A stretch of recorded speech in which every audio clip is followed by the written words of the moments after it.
Olá pessoal, o tema da aula de hoje é parnasianismo.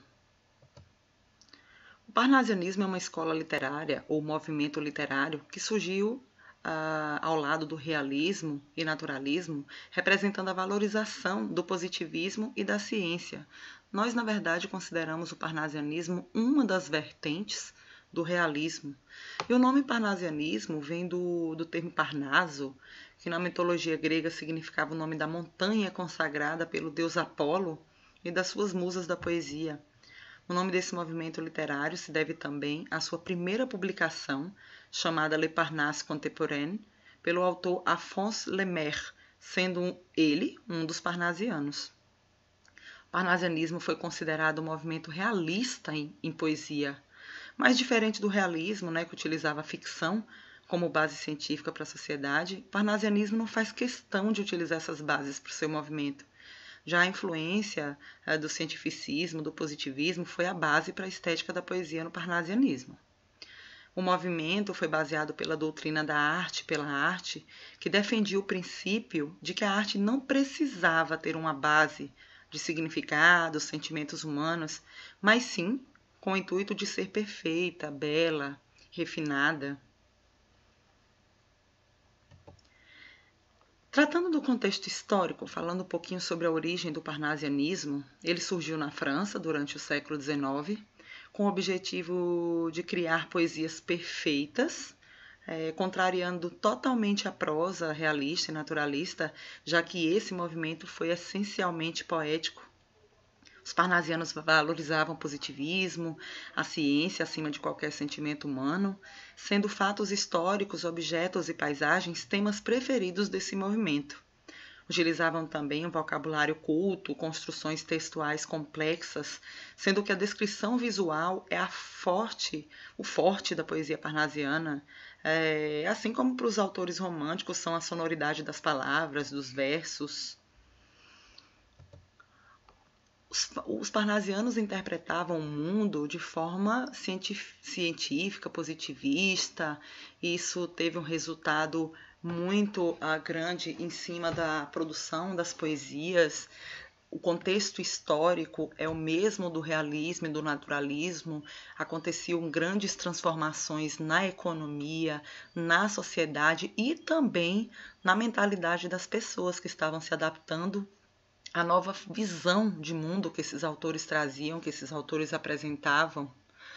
Aqui nós temos aí temas da antiguidade clássica sendo resgatados para dentro das poesias parnasianas. Então essa escola literária explora muito os temas antigos, os autores são realistas, são objetivos, não temos a exploração do lirismo, ou seja, não tem muita exaltação de sentimentos, ou quando ela existe, ela é muito vaga.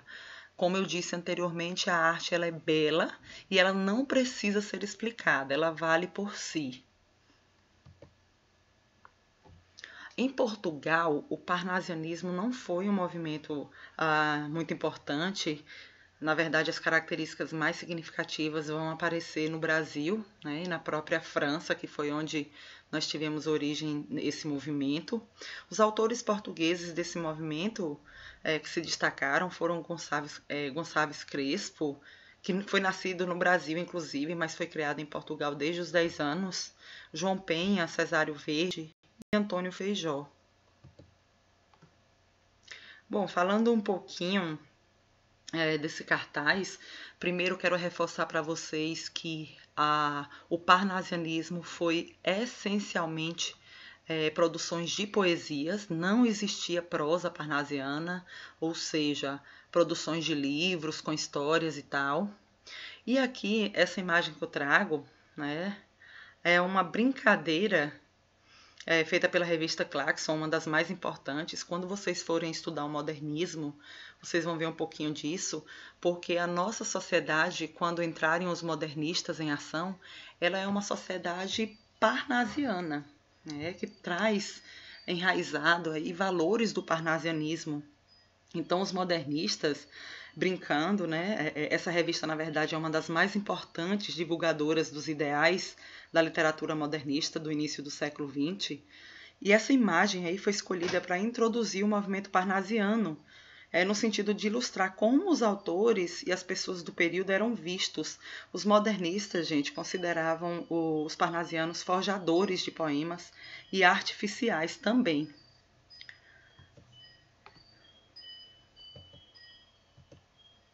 Características do parnasianismo. Nós temos algumas aí: idealização da arte pela arte,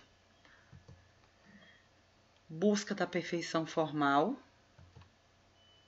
preferência pelo soneto, preferência pela descrição, rimas raras, vocabulário culto,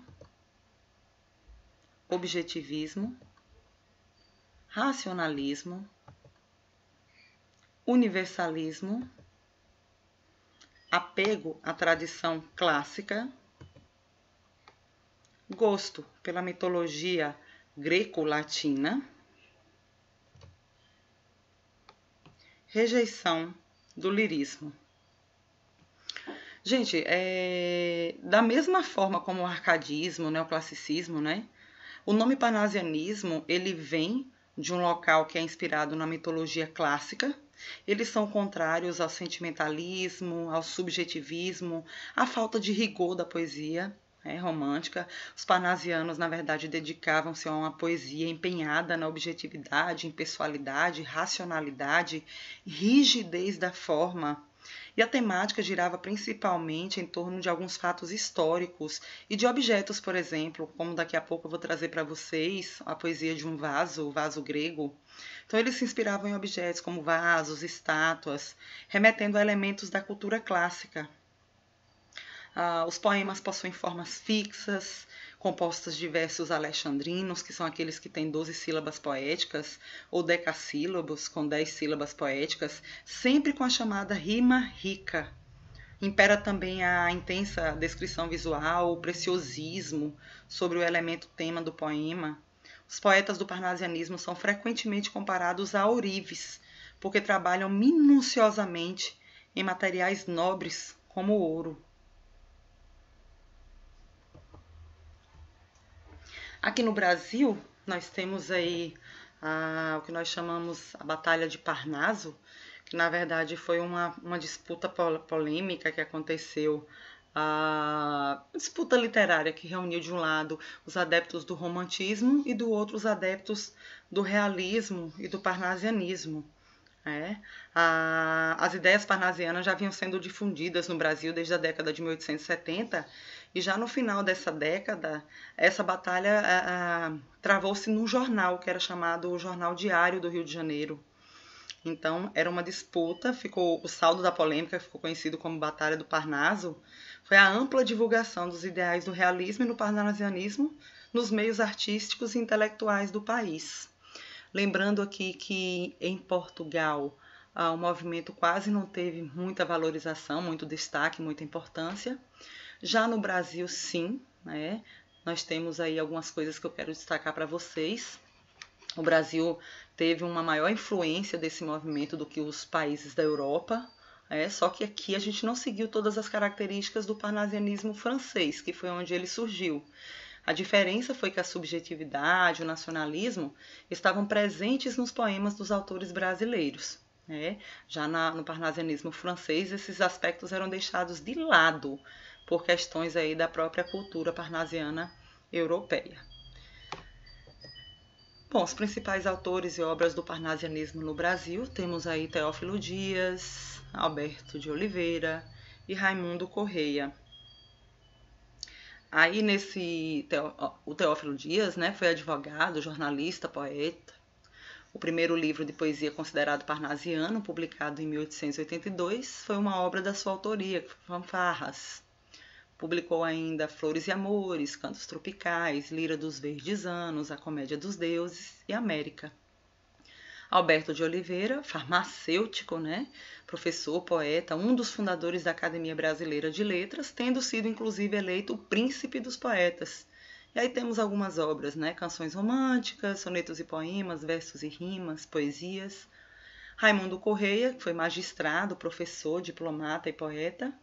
um dos fundadores da Academia Brasileira de Letras, que escreveu os livros Primeiros Sonhos, Sinfonias, Versos e Versões, Aleluias e Poesias.